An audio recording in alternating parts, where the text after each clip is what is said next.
Welcome to Soul Purposed Healing. I'm Christelle Arcucci. Today's practice is supporting us to shift out of an experience of being triggered into a place of feeling connected, mind, body, and heart.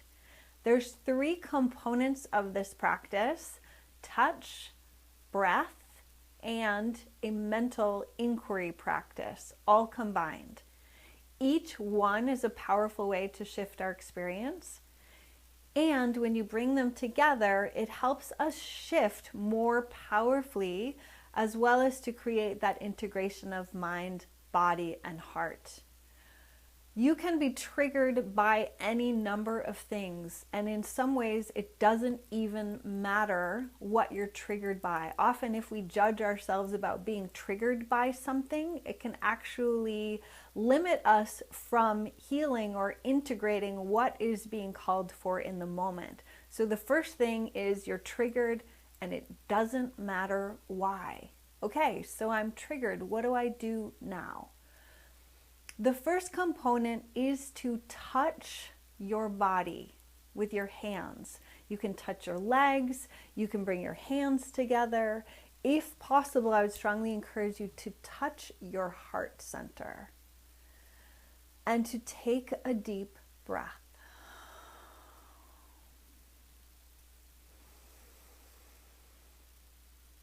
So this in itself helps us to calm our nervous system as well as to engage our breath. And often when we're triggered, we can sometimes go out of our body, or our breath becomes shallow, our heart becomes rapid. So simply touching your own body and deepening your breath are the first two components.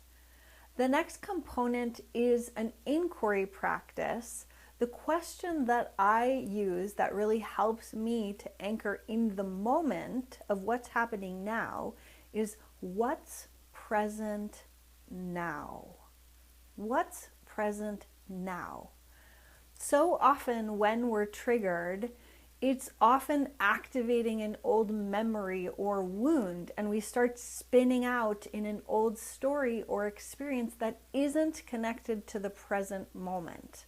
There's nothing wrong with that, but we need to be clear about anchoring ourselves in where we are physically right now, so that the present moment part of us can support the integration and healing of the past wound. So I'd like to share with you a personal experience of how this worked for me, how I used this practice yesterday. Yesterday was my mother's birthday. I've been estranged from my mother for almost 30 years. I haven't seen her in more than 20. Her roommate texted me to remind me it was my mother's birthday, probably fishing for me to engage with my mother in some way. So when I saw this text message on my phone, there was a swirl of emotion and story and resistance and fear and anger and all of these things. There was also judgment about being triggered. You think I would have figured this out by now? It's been almost 30 years. Why am I still being triggered by this? Which in itself can be re-traumatizing. So that's the part about no judgment about being triggered. Just let yourself be present with being triggered. I'm triggered. So that was the first step. I saw the phone. I was triggered. I noticed myself judging that I was being triggered. So what do? I take both hands to my heart center and I take a deep breath. I tell myself, I'm here. I'm here. So that is the part of me that's present right now, the grown woman that's being present with the wounded young girl. Because I became estranged from my mother when I was a young woman. So I'm here. So I bring myself fully present to that trigger. Then I ask myself, what's present now? There's a part of my awareness that is spinning in old stories and blame and fear and anger and all of these old experiences that I've had with my mother that have been challenging. Yet I keep being tuned in to my hands on my own body, my breath moving in and out of my body, me, the adult woman, being present with the wounded young girl. I'm here. I'm not judging her for being triggered. I'm not shaming her, blaming her for being hurt by the experiences that I've had with my mother. I'm present. Then I ask myself, what's present now? This statement continues to anchor me in the present moment. And for me, often in asking this and being present with my hands on my body, my breath moving in and out of my body, and this question of what's present now brings me into a state of calm. Because what was present for me in that moment is I was in my home, preparing for my day, getting ready to work with clients.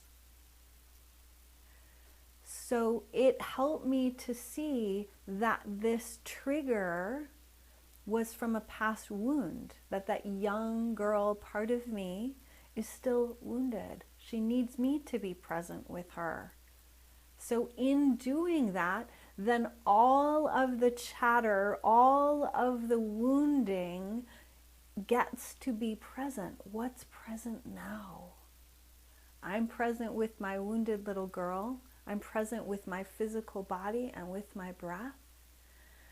And then I get present with the fact that I didn't have anything to say to my mother yesterday. And then for me, I went on with my day. And there wasn't any turmoil about it.